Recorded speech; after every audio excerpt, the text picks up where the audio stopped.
उन पर बड़ी कायरता के साथ में एक हमला किया गया और उस हमले में लगभग 25 लोगों ने अपनी जान गंवा दी। और इससे बड़ी बात और क्या होगी कि केवल उनसे एक ही बात पूछी गई कि तुम हिंदू हो या नहीं। ओम सभी को सादर नमस्ते।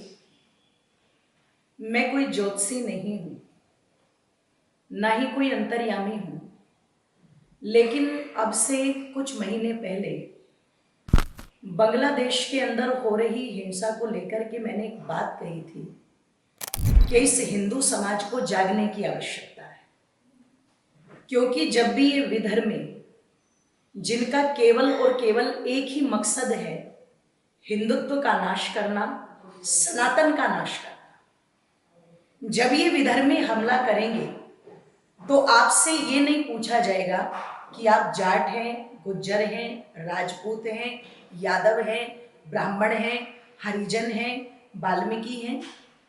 केवल और केवल आपसे एक बात पूछी जाएगी कि आप हिंदू हैं या नहीं। और अगर आप हिंदू हैं तो आप उनके कट्टर दुश्मन हैं, आपको छोड़ा नहीं जाएगा, आपको बख्शा नहीं जाएगा। बंधुओं, कल पहलगांव के अंदर जो दुर्घटना घटी है, जो बर्बरता हुई है, उस बर्बरता में ये नमूना स्पष्ट देखने को हमें मिला।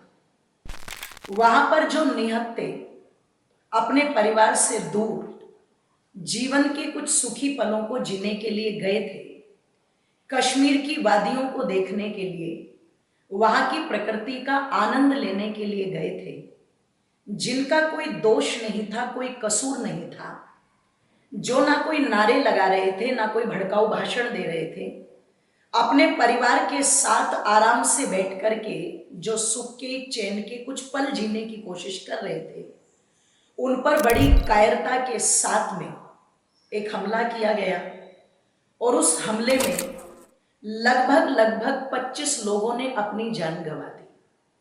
और इससे बड़ी बात और क्या होगी कि केवल उनसे एक ही बात पूछी गई कि तुम हिंदू हो या नहीं। इसका मतलब इस देश के अंदर हिंदू होना भी अपने आप में एक बहुत बड़ा गुनाह हो गया। जिन लोगों ने अपनी जान गंवाई है केवल हिंदू होने के कारण, उनके प्रति तो मैं अपनी संवेदना प्रकट करती हूँ, सच्ची श्रद्धांजलि प्रकट करती हूँ। ईश्वर उनको अपने श्री चरणों में स्थान दे, सद्गति प्रदान करे। उन परिवारों के प्रति भी हमारी संवेदनाएं हैं जिन परिवारों ने अपनी आंखों के सामने ही अपने लोगों को खोया है। वो कुष्ठ, वो दुख इतना बड़ा है कि निश्चित उसको सहने की क्षमता परमात्मा उन परिवारों को प्रदान करे। लेकिन जो जान की हानि वहां पर हुई है और जिस तरीके से कायरता के साथ वहां पर वो हमला आतंकवादियों के द्वारा किया गया है, जिनका मकसद केवल और केवल एक है, इस्लाम का परचम फैलाना। अब मैं ये नहीं समझ पा रही हूं कि जो दनादन गोलियां बरसाते चले गए हिंदुओं पर, वो सोच रहे हैं कि हमने बहुत बहादुरी का काम कर दिया, लेकिन ये बहुत बड़ी कायरता है निर्दोष निहत्थे लोगों पर गोलियां चलाना। और इस कायरता के कार्य को करके अगर वो सोच रहे हैं कि हमें जन्नत नसीब हो जाएगी क्योंकि हम इस्लाम का बहुत बड़ा कार्य कर रहे हैं, तो आप विचार करना, चिंतन करना। जाने वाले जो सैलानी हैं, जो पर्यटक हैं, जो देखने के लिए जाते हैं, जो अपनी जेबों से वहां पर धन खर्च करते हैं, वो धन भी कहीं ना कहीं आपके ही भाइयों के घर चलाने में काम आ रहा है। आपने वहां पर पता लगा जिन हिंदुओं को मारा, एक घटना के कारण वहां का जो आवाजाही का पूरा एक सिस्टम है, उस सिस्टम को भी आपने फेल किया। और इसकी जो हानि है वो किन को भुगतनी पड़ेगी? वो उन्हीं लोगों को भुगतनी पड़ेगी जो वहां पर रह रहे हैं, उन होटल को चला रहे हैं, उस पूरे सिस्टम को चला रहे हैं।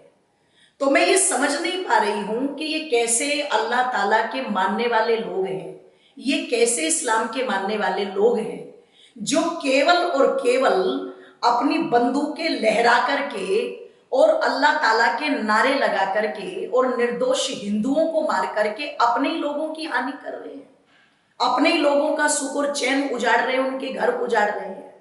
तो एक बात तो ये समझनी होगी मुसलमानों को भी कि आप सोचो कि आपके ऊपर बैठे हुए या आपके आका ये मौलवी आपके लिए बहुत अच्छा माहौल तैयार करेंगे, तो ध्यान रखिएगा आज जो बर्बरता हिंदुओं पर दिखाई दे रही है, कल वो बर्बरता आप लोगों पर भी पहुंचेगी और पहुंच भी रही है।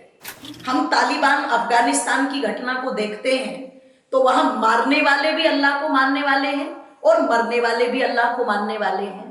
तो ध्यान रखिएगा जिसके अंदर दरिंदगी आ जाती है, जिसके अंदर हिंसा आ जाती है, जो मानव धर्म का त्याग कर देता है, उसके लिए कोई अपना नहीं होता।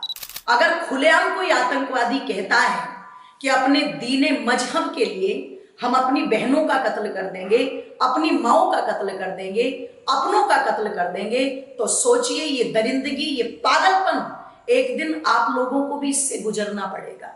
जागने की आवश्यकता केवल हिंदुओं को नहीं है, जागने की आवश्यकता उन मुसलमानों को भी है जो इनके कहने में आकर के चलते हैं। मुझे कल बड़ी हैरानी हुई जब पूरा देश इस बात पर शोक प्रकट कर रहा था, अपनी संवेदनाएं प्रकट कर रहा था, तो सोशल मीडिया के ऊपर आकर के कुछ गद्दार, कुछ कायर जो इसी हवा में सांस लेते हैं, इसी भारत की माटी का अन्न खाते हैं, वो सोशल मीडिया पर आकर के हंस रहे थे, दिल वाले इमोजी भेज रहे थे।